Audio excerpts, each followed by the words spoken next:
Selamat siang Pak Budi dan Bu Sarini. Selamat siang, Bu Nur. Siang, Bu. Ya, hari ini Pak Budi sebagai coach akan melakukan praktek coaching terhadap Bu Sarini sebagai coaching. Nah, dalam coaching itu harus ada 3 kompetensi inti yang harus dilakukan seorang coach. Yang pertama adalah present. Present itu adalah kehadiran penuh.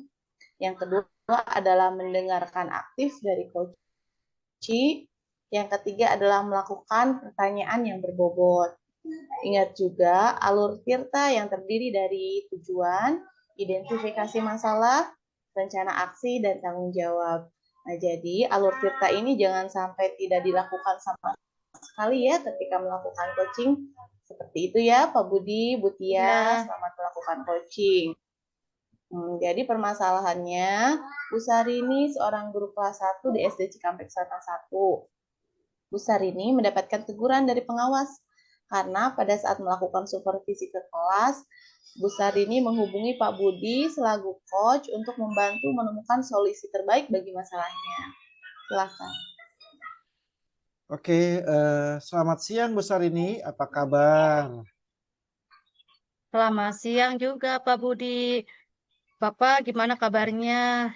Alhamdulillah, saya sehat juga, Bu Sarini. Pak Budi, Ya, bolehkah saya meminta waktunya? Saya mau bercerita tentang apa yang saya rasakan akhir-akhir ini di kelas, Pak. oh, boleh, Bu, boleh. Eh, apa nih yang Bu Sarini mau ceritakan?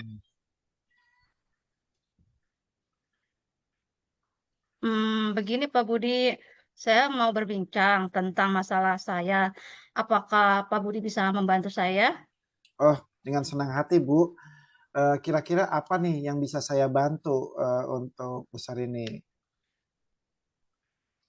Sebenarnya saya hanya ingin mendapatkan solusi atau pemecahan masalah yang sedang saya hadapi, Pak.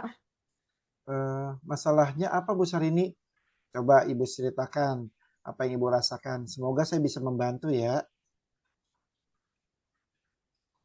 Beberapa hari yang lalu, pengawas melakukan supervisi di kelas. Waktu supervisi itu, saya mendapat teguran dari pengawas. Oh, tegurannya seperti apa, Bu? Coba Ibu ceritakan dulu. Hmm, Pengawas mengkritik tentang proses mengajar saya. Beliau seperti keberatan waktu saya mengajar, tidak memakai buku murid. Saya sejujurnya menyampaikan kepada beliau kalau selama ini saya mengajar, saya menggunakan berbagai sumber, bisa dari buku referensi, perpustakaan, yang penting mengacu pada kurikulum, serta mengajak murid untuk menonton video pembelajaran yang menarik dan menyenangkan.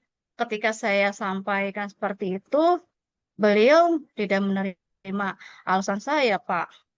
Oh, coba saya konfirmasi lagi ya. Jadi pengawas itu kan kemarin datang untuk mensupervisi kelas kita ya, Bu.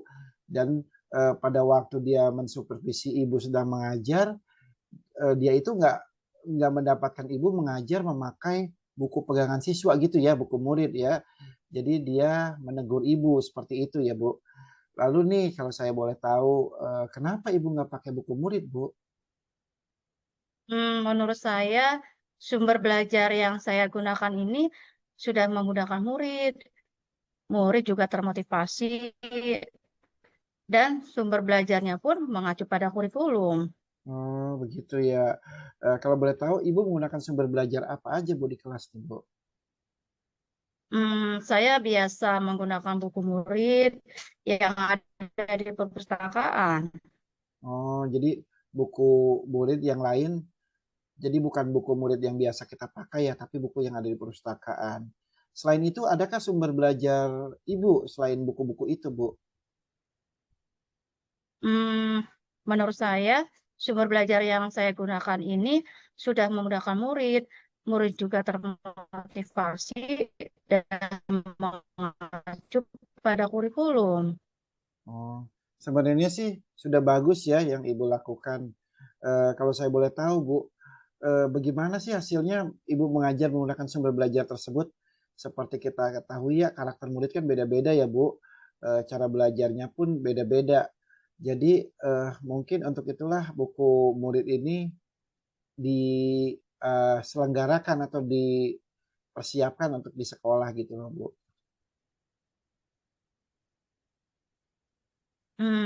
Betul juga sih, Pak. Kenapa saya tidak kepikiran ke sana ya? Selama ini ada beberapa murid yang hasilnya masih kurang maksimal. Nah, itulah Bu, pentingnya buku murid ya sebagai sumber belajar. Jadi sebagai patokan belajar kita itu udah sampai mana dan juga istilahnya mensatukan visi gitu ya. Mungkin harapan dari pengawas kemarin seperti itu Bu, kalau saya tidak salah gitu lah ya. Supaya Ibu menggunakan sumber belajar pakai buku murid juga biar ada keseragaman seperti itu Bu.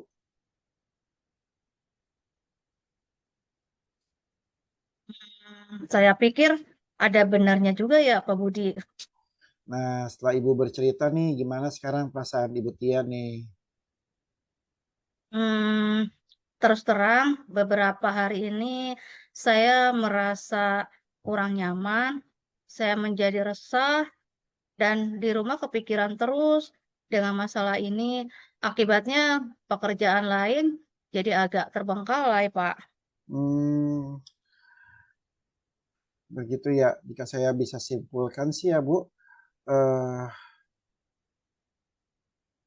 terus apa nih Bu yang membuat Ibu tidak nyaman nih selama ini?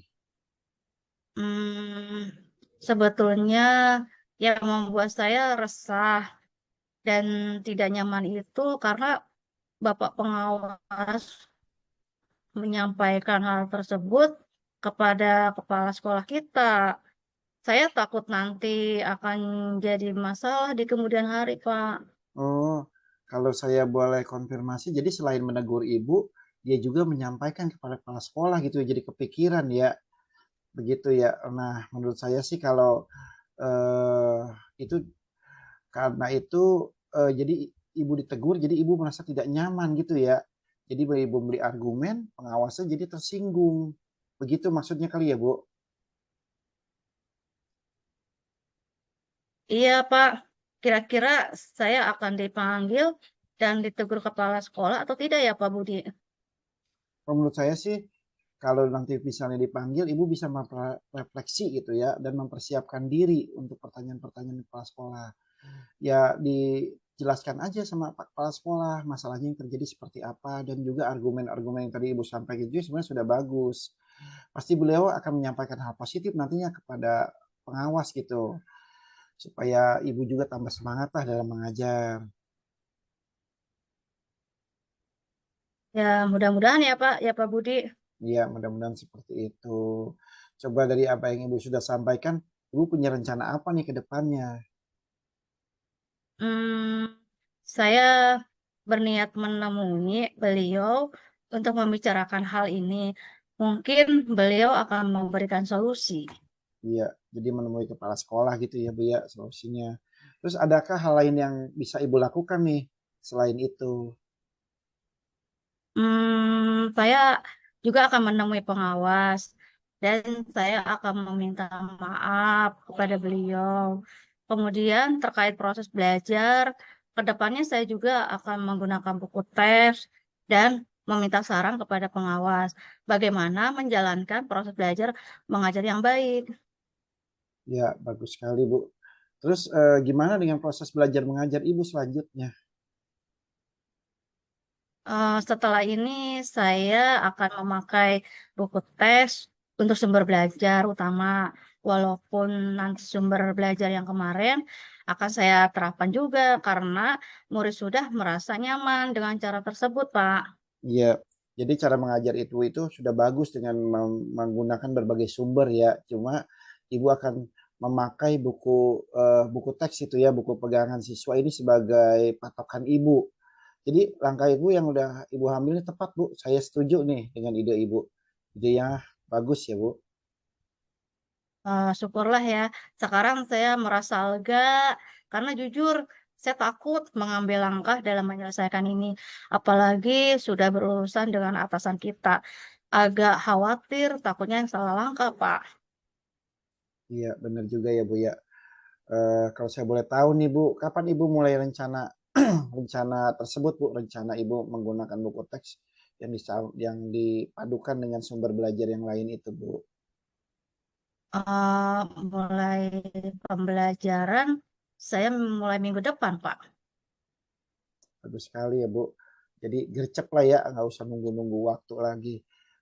Kalau boleh tahu nih Bu, siapa yang akan Ibu libatkan untuk membantu terlaksananya rencana Ibu? Hmm, Saya akan melibatkan rekan sejawat dan murid untuk mengkoneksikan materi yang ada di buku murid dengan sumber belajar yang lain sesuai kurikulum, Pak. Hmm. Lalu jadi dari semua rencana ini Bu, Ibu punya komitmen nggak? Misalnya apa nih yang akan Ibu lakukan setelah menjalankan rencana ini Bu? Untuk hal itu, dalam proses belajar mengajar, saya akan mengacu pada kurikulum, kemudian mematuhi aturan-aturan yang ada, termasuk aturan dari pengawas tentang penggunaan buku murid, Pak. Ya, bagus ya Bu ya. Jadi Ibu ini eh, sudah sudah bisa ya untuk diterapkan ternyata ya. Terus dukungan apa nih Bu yang Ibu butuhkan dari rekan atau dari saya atau dari murid nih untuk melakukan komitmen tersebut Bu? Hmm, itu juga masih dalam pikiran, Pak. Mungkin saya akan mencoba berkomunikasi dengan teman guru serumpun ya Pak ya, mata pelajaran dengan saya. Jadi kami bisa sama-sama saling mengingatkan Pak. Yang bagus sekali ya Bu ya. Jadi ternyata dari masalah menemukan solusi dan juga bisa berkolaborasi dengan rekan-rekan dan murid ya tadi seperti Ibu bilang dengan teman dan juga murid-murid. Jadi ini merupakan suatu istilahnya ada hikmah ya di balik segala persoalan ya Bu ya. Saya sih berdoa semoga Ibu bisa bekerja lagi dengan suasana tenang ya Bu ya. Dah suasana hati yang nyaman ya Bu. Gimana nih suasana hati Ibu sekarang nih? Hmm, amin. Terima kasih banyak ya Pak untuk waktunya mau mendengar cerita saya. Sekarang saya merasa lebih lega. Iya, Semoga kita nanti menjadi guru-guru yang bisa memberikan teladan yang baik untuk murid kita, Pak. amin. Sama-sama Ibu Tia. Saya juga senang ya sudah bisa membantu Ibu dalam mencari solusi. Semua baiklah Bu. Kalau begitu saya masih ada keperluan untuk mengajar. Saya tinggal dulu sebentar ya Bu Tia. Semoga semua Ya, eh, baik adanya nantinya. Baiklah, selamat siang Ibu. ya Pak. Eh, Selamat siang. Iya, mantap ya, bagus sekali. Baik, Pak Budi dan juga Ibu Tia, tadi coachingnya sangat bagus, sangat mengena ya, sampai kepada titik temu solusi yang dituju. Saya juga melihat present atau kehadiran penuh yang Bapak tunjukkan. Bapak juga sudah mendengar aktif dan fokus dengan menggunakan rasa. Bapak juga lebih banyak mendengarkan daripada berbicara, seperti yang saya lihat tadi, mampu menggunakan pertanyaan-pertanyaan yang berbobot. Sambil kita evaluasi Tirta ya Pak Budi, uh, Tirta yang Pak Budi gunakan pada busar ini secara garis besarnya apa saja Pak?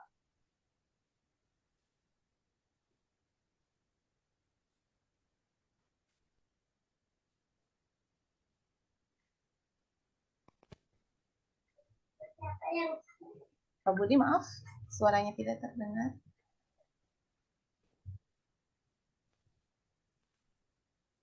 Iya.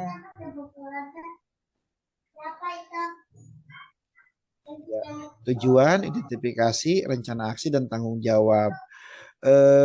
Tujuannya tadi saya bertanya apa yang Ibu harapkan dari pembicaraan ini. Identifikasi saya bertanya secara mendalam apa yang menjadi persoalan. Saya juga menyandarkan rencana aksinya untuk menyelesaikan persoalan ini dan untuk tanggung jawab saya menanyakan komitmen dari Ibu Tia untuk persoalan ini. Begitu Bu. Iya, jadi kalau saya lihat kegiatan coaching yang Bapak lakukan sudah sangat bagus ya. Jika harus memberi skala 1 sampai 4, nah saya bisa memberi skala 4 untuk coaching ini. Sukses selalu Pak Budi dan Bu Tia. Sampai ketemu lagi. Ya, Terima terima kasih. terima kasih Bu Wassalamualaikum. Nur, Bu Tia. Kasih, Bu. Waalaikumsalam.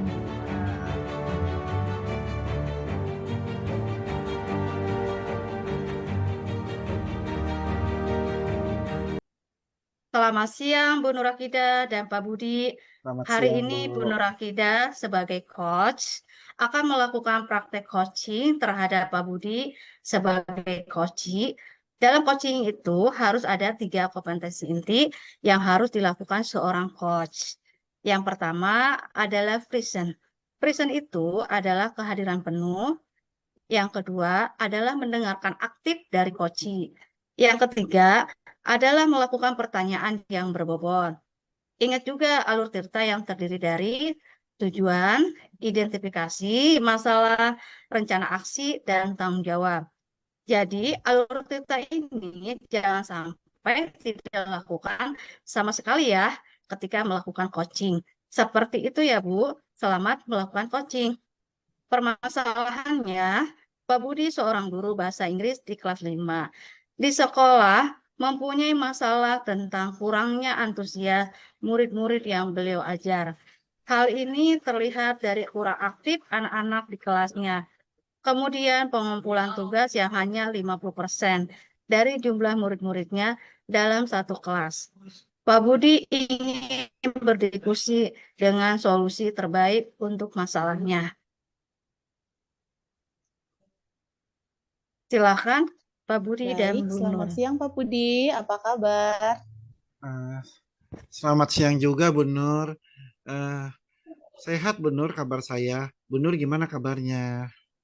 Alhamdulillah, saya sehat juga Pak.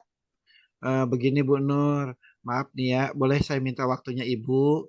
Saya mau bercerita nih Bu tentang apa yang saya rasakan nih akhir-akhir ini di kelas saya Bu. Baik Pak Budi, apa yang mau Bapak ceritakan?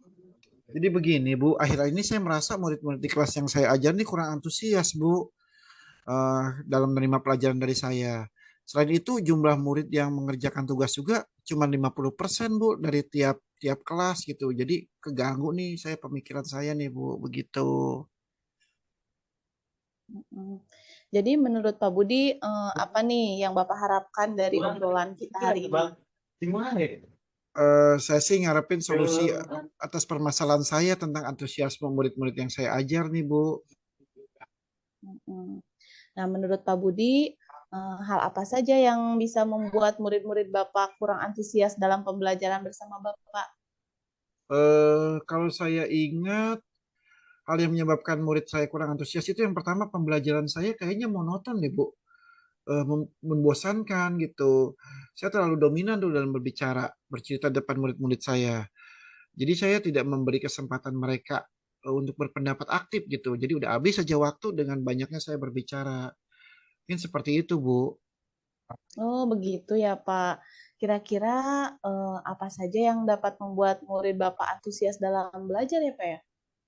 Menurut saya sih murid-murid pasti menginginkan pembelajaran yang asik, Bu, tidak monoton dan tidak membosankan seperti sekarang. Saya rasa kasihan juga ya anak-anak kalau udah berangkat dari rumah tapi dapat pembelajarannya yang membosankan gitu. Wah, saya sependapat sih dengan Bapak ya, bahwa anak itu apa kalau membosankan menjadi tidak antusias belajar. Nah, lalu menurut pendapat Bapak nih, apa ya saja yang bisa membuat murid-murid asyik dan tidak bosan pada pembelajaran Bapak? Menurut saya pembelajaran harus berpusat pada murid ya, bukan pada gurunya. Sekarang itu murid tuh harus aktif dalam pembelajaran. Kemudian saya sih berharap adanya ice breaking atau game supaya pembelajaran itu lebih menarik gitu Bu. Seperti itu. Iya, baik. Nah, lalu menurut menurut Pak Budi mengenai tugas yang diberikan kepada murid-murid Bapak, apa penyebabnya sehingga kurang antusias dalam mengumpulkan tugas nih, Pak? eh Kemungkinan ini ya Bu, saya merasa kalau saya pikirin lagi ya, kalau saya lihat tugas-tugas saya, kayaknya terlalu banyak pertanyaan gitu. Eh Terus juga saya nggak ngasih pilihan untuk menyelesaikan pembelajaran atau tugas-tugas itu. Jadi semuanya harus by textbook gitu dan jawabannya juga harus di buku. Mungkin itu yang membuat mereka jadi bosen. Itu menurut saya, Bu. Gitu. Kalau boleh tahu, Bapak menggunakan sumber belajar apa ya, Pak, di kelas? Ya itu, Bu, selain buku pegangan siswa yang dibagikan, saya juga cuman pakai buku teks aja, Bu, yang ada di perpustakaan. Ya cuman itu aja, semuanya buku. Ada sumber belajar selain buku teks? Mungkin Pak coba ingat-ingat kembali. Sebenarnya ya kalau dilihat, saya sih udah memikirkan ya zaman sekarang seharusnya nggak cuma dari buku teks atau buku pegangan murid ya. Ada video YouTube, artikel blog, tulisan ilmiah, atau tulisan-tulisan di internet. Kalau yang lagi ngetren kan sekarang TikTok ya. Saya pikir TikTok sama IG juga bisa dipakai sebagai sumber pembelajaran, Bu. Menurut saya begitu. Nah, betul sekali Pak, saya juga setuju ya. Saya yakin bila Bapak bisa menggunakan berbagai macam sumber belajar, pasti akan membuat murid-murid antusias dalam pembelajarannya, Pak. Saya setuju dengan Bapak. Mm-mm. Nah, jadi sekarang apa nih rencana Bapak untuk menyelesaikan masalah ini? Eh, Pertama sih saya mau merancang pembelajaran yang mengasihkan ya, Bu. Sumber belajarnya tetap dari buku pegangan siswa dan buku perpustakaan itu, cuman saya harus menggunakan sumber belajar lain sebagai pendamping seperti YouTube, TikTok. Terus saya juga nggak boleh gitu, atau saya akan memberikan tugas-tugas pembelajaran itu tidak selalu textbook, tapi menurut kesukaan murid atau sesuai minat dan kemampuannya. Istilahnya pelajaran berdiferensiasi gitu yang udah pernah saya pelajari, sehingga murid terkesan tidak dipaksa tapi senang mengerjakan tugasnya. Misalnya ngumpulin tugasnya lewat TikTok, lewat YouTube, lewat puisi boleh, lewat lagu, atau laporannya digital gitu, Bu. Seperti itu kira-kira. Eh, Bagus sekali rencana Bapak ya, mudah-mudahan bisa berhasil.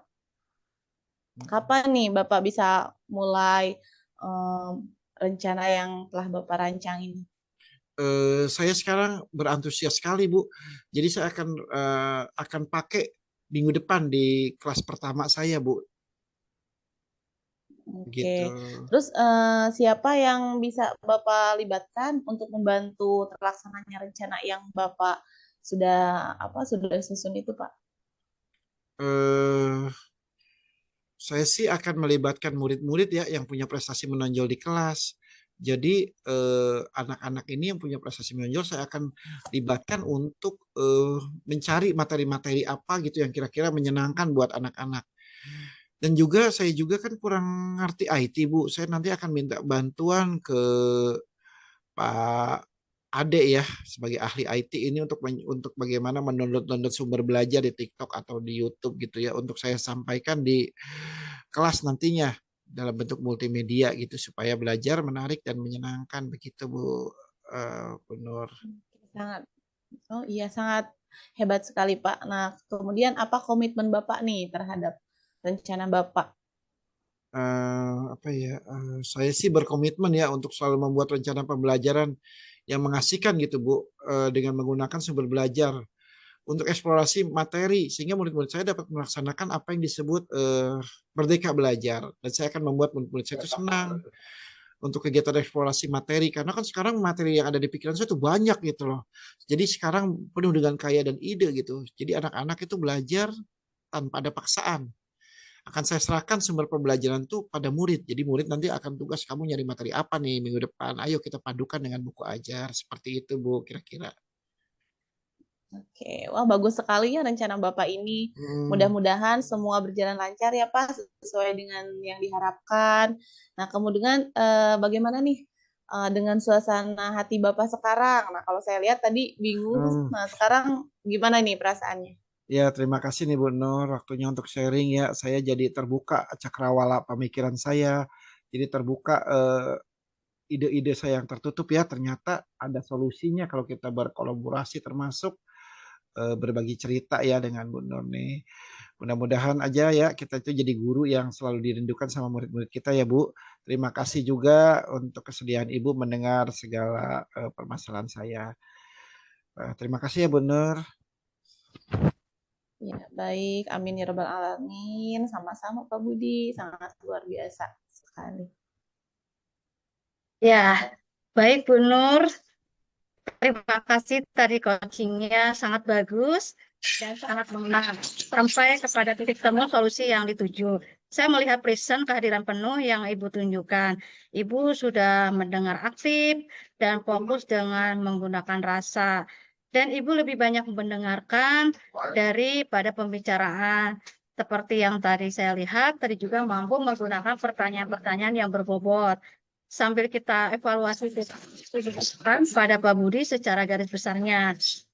Ya, baik Bu. Nah, saya menggunakan alur tirta sesuai dengan alur tirta yang seharusnya yang pertama tujuan, yang kedua identifikasi, yang ketiga rencana aksi, dan yang keempat tanggung jawab Ibu. Ya, kalau saya lihat kegiatan coaching yang Ibu Nur lakukan sudah sangat bagus dan Ibu Nur sudah memberikan apresiasi berupa kalimat apresiatif kepada coaching. Dari skala 1 sampai 4, saya bisa memberi skala 4 untuk coaching ini. Sukses selalu untuk Bu Nur dan Pak Budi. Sampai ketemu lagi. Assalamualaikum warahmatullahi wabarakatuh. Waalaikumsalam. Waalaikumsalam warahmatullahi wabarakatuh.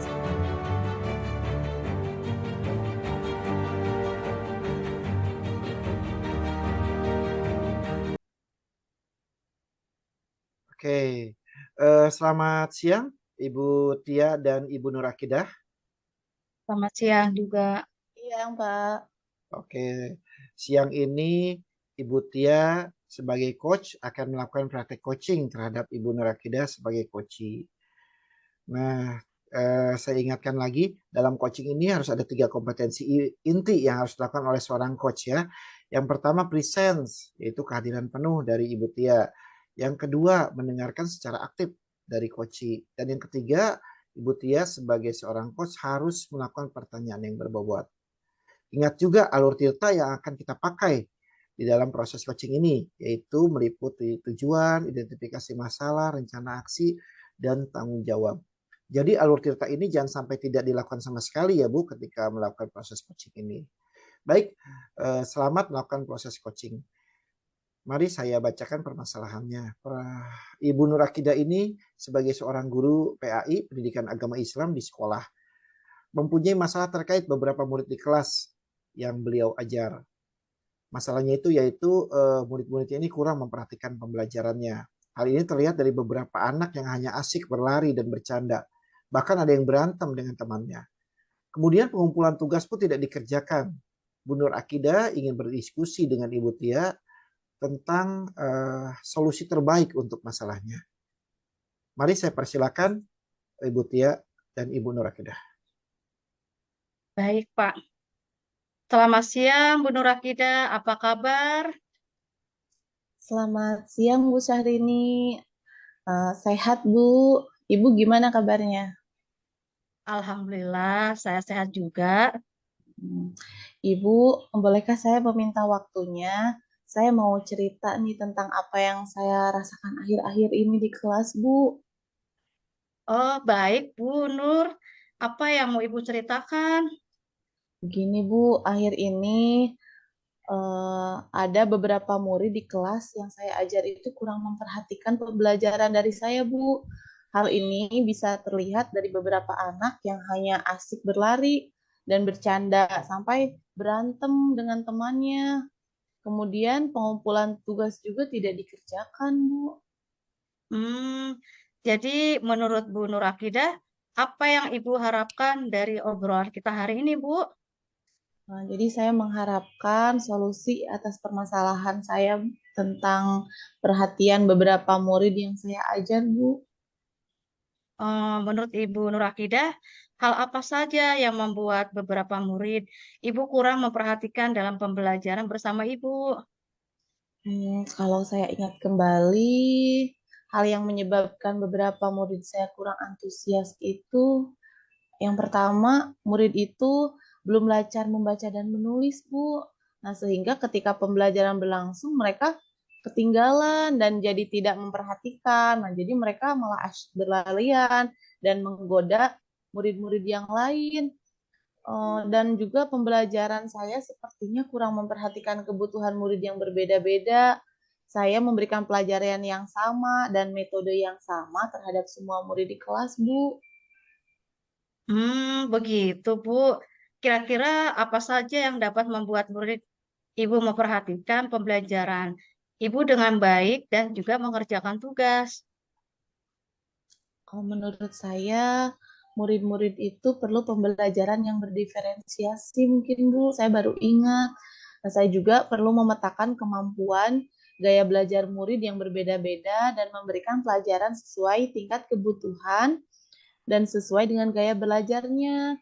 Nah, serta dalam memberikan tugas juga harus berbeda sesuai kemampuannya. Tidak semua murid saya ratakan, seharusnya begitu, Bu. Wah, saya sependapat dengan Ibu. Lalu, menurut pendapat Ibu, apa saja yang bisa membuat beberapa murid memperhatikan pembelajaran Ibu? Menurut saya, pembelajaran itu harus berpusat pada murid. Guru saya juga harus memetakan tingkat kemampuan, gaya belajar, tugas yang berbeda. Saya juga harus memberikan pelajaran sesuai dengan kebutuhan murid, Bu. Lalu, Ibu mengenai tugas yang diberikan kepada murid-murid, Ibu apakah penyebabnya sehingga kurang antusias dalam pengumpulan tugas? Nah, kemungkinan karena tugas yang saya berikan itu sama rata, Bu, terhadap semua murid.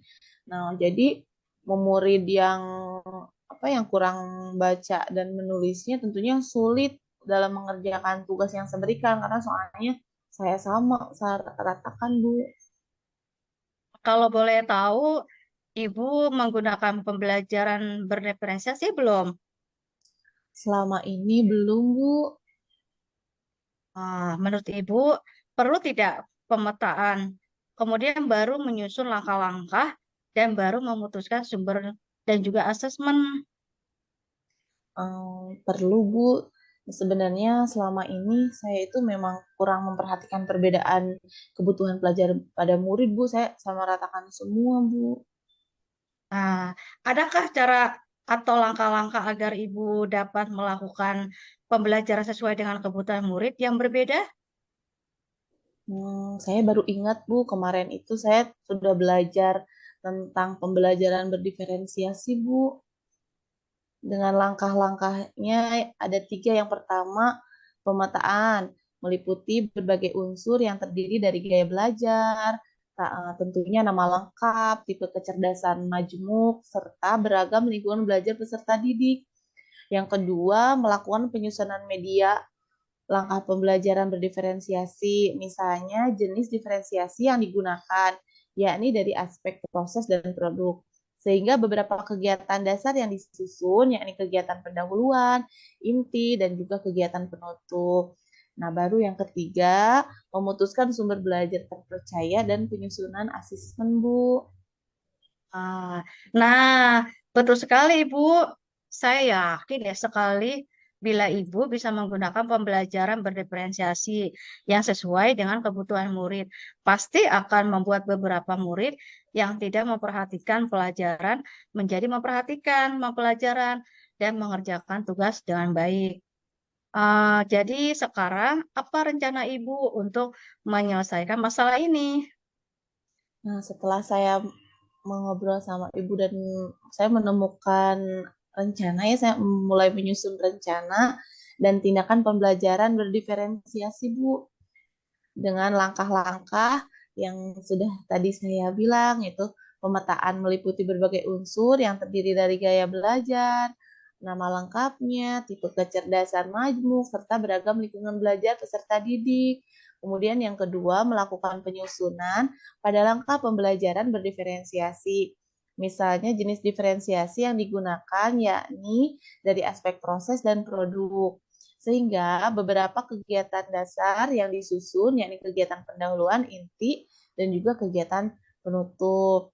Nah, yang ketiga, memutuskan sumber belajar terpercaya dan penyusunan asesmen, Bu. Nah, bagus sekali rencana Ibu. Mudah-mudahan berhasil ya. Lalu, apa komitmen Ibu terhadap rencana Ibu hari ini? Saya berkomitmen untuk selalu membuat rencana pembelajaran yang berdiferensiasi untuk kedepannya, yang menyesuaikan sumber, metode, media yang mengasihkan sesuai dengan kebutuhan anak yang berbeda-beda. Juga asesmen yang berbeda sesuai dengan kebutuhan atau tingkat kecerdasan siswa. Selain itu, saya akan menggunakan banyak sumber belajar untuk eksplor materi sehingga murid-murid saya dapat menjalankan merdeka belajar. Saya akan membuat murid-murid saya senang dalam kegiatan eksplorasi materi tanpa adanya unsur paksaan. Akan saya serahkan pemilihan sumber belajar pada murid-murid saya, Bu. Wah, bagus sekali, Ibu. Saya sangat mendukung. Mudah-mudahan semua berjalan lancar dan sesuai harapan ya, Bu. Terima kasih Ibu atas waktunya untuk sharing.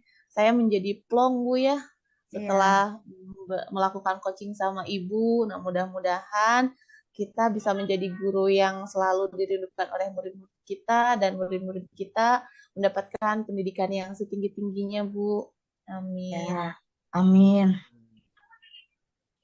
Ya, baiklah Ibu Tia dan Bu Nur Akidah, coaching yang sangat bagus sekali ya. Percakapannya mengalir sangat mengena sampai kepada titik temu solusi yang dituju.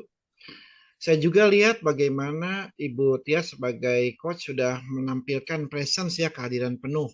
Sudah menjadi pendengar aktif dan fokus. Jadi 3 kompetensi inti sudah Ibu laksanakan. Dan Ibu lebih banyak mendengarkan daripada berbicara. Saya juga tadi lihat Ibu menggunakan pertanyaan-pertanyaan yang berbobot. Nah, Ibu Tia, sambil kita evaluasi nih, tirta yang Ibu gunakan kepada Ibu Nur Akidah ini secara garis besarnya apa saja yang sudah Ibu laksanakan? Iya, baik, Pak. Tadi saya sudah mendengarkan dari cerita Bu Nur dan sudah menggunakan alur yang sesuai dengan Tirta. Yang itu pertama sudah apa tujuannya sudah jelas. Yang kedua identifikasi masalahnya sudah diselesaikan ya. Yang ketiga rencana aksinya sudah disampaikan dan yang terakhir dan tanggung jawabnya sudah terlihat. Begitu Oke, Pak. bagus sekali ya. Kalau saya lihat kegiatan coaching yang Ibu lakukan ini sudah sangat bagus ya. Saya juga lupa Ya. tadi Ibu sudah menyampaikan apresiasi kepada Bu Nur Akidah dengan kalimat-kalimat apresiatif ya. Bagus sekali, ada pujian, ada semangat. Jadi kalau saya lihat ini praktek coaching ini kalau saya nilai dari skala 1 sampai 4, saya berikan nilai 4 ya untuk Ibu. Sukses sekali ya untuk Ibu Nur Akidah dan juga Ibu Tia. Baiklah, kita selesaikan proses coaching ini sampai di sini. Sampai jumpa lagi di lain kesempatan. Sampai jumpa dan terima kasih. Oke, sama-sama. Terima Baik, kasih. sama-sama Pak. Terima kasih.